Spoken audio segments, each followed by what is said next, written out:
Hello दोस्तों, कैसे हैं आप सब। आशा करता हूं आप तंदुरुस्त होंगे और मस्त होंगे। आइए तो फिर आपको ले चलता हूं अपनी इस वीडियो की तरफ। उरुग्वे वायुसेना की उड़ान 571 मोंटेवीडियो उरुग्वे से सैंटियागो चिली के लिए 12 अक्टूबर 1972 को कैरास्को अंतर्राष्ट्रीय हवाई अड्डे से उड़ान भरती है। इस विमान में सवार मोंटेवीडियो उरुग्वे के शौकिया old Christian club rugby union team के सदस्यों को चिली के सैंटियागो में ओल्ड बॉयज क्लब एक अंग्रेजी रग्बी टीम के खिलाफ मैच खेलना था। क्लब के अध्यक्ष डेनियल जुआन ने टीम को एंडीज पहाड़ों से सैंटियागो तक उड़ाने के लिए उरुग्वे वायुसेना के ट्विन टर्बोप्रॉप फेयरचाइल्ड FH-227D हवाई जहाज को किराए पर लिया। विमान में 40 यात्री 5 चालक दल सदस्य सवार थे। पायलट कर्नल जूलियो सेसर फेरादास को 5117 घंटे प्लेन उड़ाने का एक्सपीरियंस था। प्लेन में सवार 40 खिलाड़ियों के साथ उनके परिवार के लोग भी यात्रा कर रहे थे। प्लेन को उड़े अब कुछ घंटे बीत चुके थे। अब धीरे धीरे रात हो रही थी। चारों तरफ कोहरा छाया हुआ था। पायलट को आगे का रास्ता देखने में बहुत मुश्किलों का सामना करना पड़ रहा था।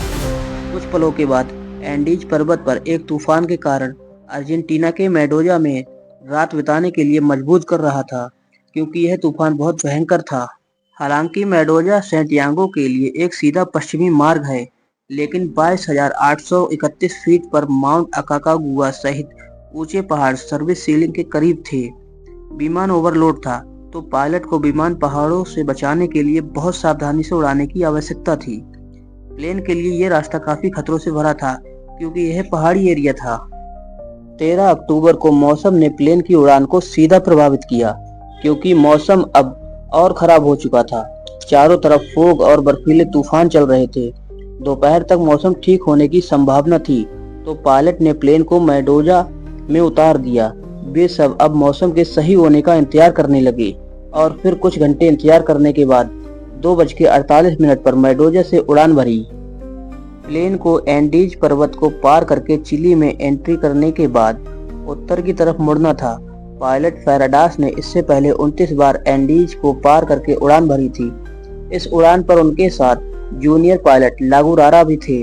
जब वे एंडीज के ऊपर उड़ रहे थे, तब बादल और कोहरे की वजह से एंडीज पर्वत की सबसे ऊंची चोटी नहीं दिख रही थी। इस विमान को पायलट ने लीड स्लेट निकनेम दिया था, यानी कि कम शक्ति वाला विमान, क्योंकि यह विमान 4 साल पुराना और एयर फ्रेम पर 792 घंटे थे। इस विमान में काम करके लंबाई और चौड़ाई दोनों बढ़ाई गई थी, जिससे यात्री की कैपेसिटी 52 से बढ़कर 56 हो गई थी।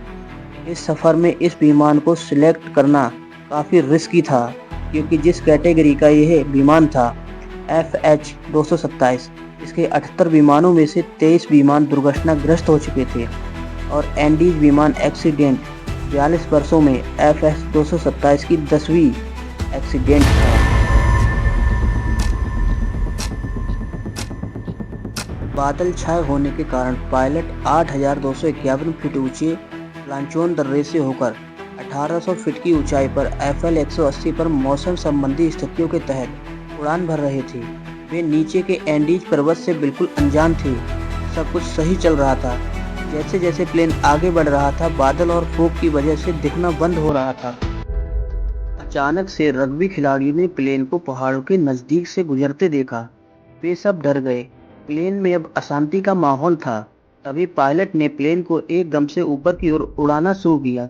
विमान में इतनी ताकत नहीं थी कि वह एकदम से सीधा ऊपर उठता, तो प्लेन एक जगह पर रुक गया और हिलने लगा। विमान में अब खतरे की घंटी बज चुकी थी। प्लेन ने पहाड़ों को 2 या 3 बार टक्कर मारी। प्लेन में सवार यात्री सब सदमे में थे कि अब क्या होगा उनके साथ। तभी प्लेन तीसरी बार पहाड़ से टकराता है। तब विमान का दाहिना पंख टूटकर गिर जाता है। विमान अब पूरी तरह से बेकाबू हो चुका था। वह पहाड़ों पर टकराता हुआ उड़ रहा था। तभी 14,400 फीट ऊंची एक चट्टान ने प्लेन का बायां विंग भी तोड़ दिया। प्लेन प्रोपेलर पहाड़ से टकराने के बाद एक बड़े ग्लेशियर से टकराकर 2,379 फीट नीचे ग्लेशियर की खाई में लुढ़क गया। विमान के प्रोपेलर ग्लेशियर में जब लुढ़क रहा था, तब 3 यात्री उसमें से निकलकर बर्फ की खाई में जा गिरे और उनकी मौत वहीं पर हो गई। यह मंजर अब बहुत खतरनाक होता जा रहा था। विमान ने अब मलबा का रूप ले लिया था।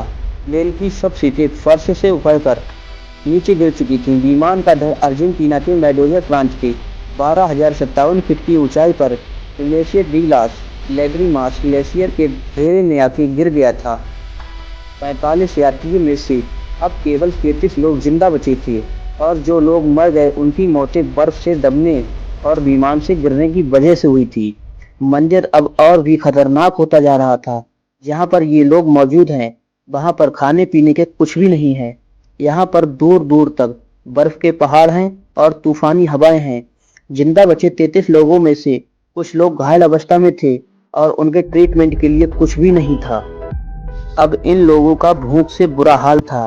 तब इन लोगों ने अपने ही परिवार के मरे हुए लोगों की लाशें खाना स्टार्ट कर दिया। Chile air and search rescue service को 1 घंटे के भीतर सूचित किया गया कि फ्लाइट का पता अब तक नहीं चला है। तब 4 विमानों ने इस प्लेन की खोज शुरू की। दूसरे दिन अर्जेंटीना, चिली और उरुग्वे के 11 विमानों ने लापता विमान की खोज शुरू की। बचे हुए लोगों ने लिपस्टिक से बर्फ पर क्रॉस का निशान लगाया जिससे उन्हें रेस्क्यू कर लिया जाए, लेकिन इन लोगों का ये आइडिया काम नहीं आया। बचे हुए लोगों ने 3 बार प्लेनों को ऊपर उड़ते हुए देखा पर रेस्क्यू टीम उन्हें ना देख पाई। इधर इन लोगों का भूख और प्यास से बुरा हाल था तो ये लोग पानी पीने के लिए बर्फ को पिघलाते और खाने के लिए जूते, चप्पल, मोजे और अपने परिवार वालों की लाशों का मांस खा रहे थे। सोने के लिए ये लोग विमान के प्रोपेलर का यूज करते। रात की ठंड की वजह से इनमें से कई लोगों की तो मौत हो चुकी थी।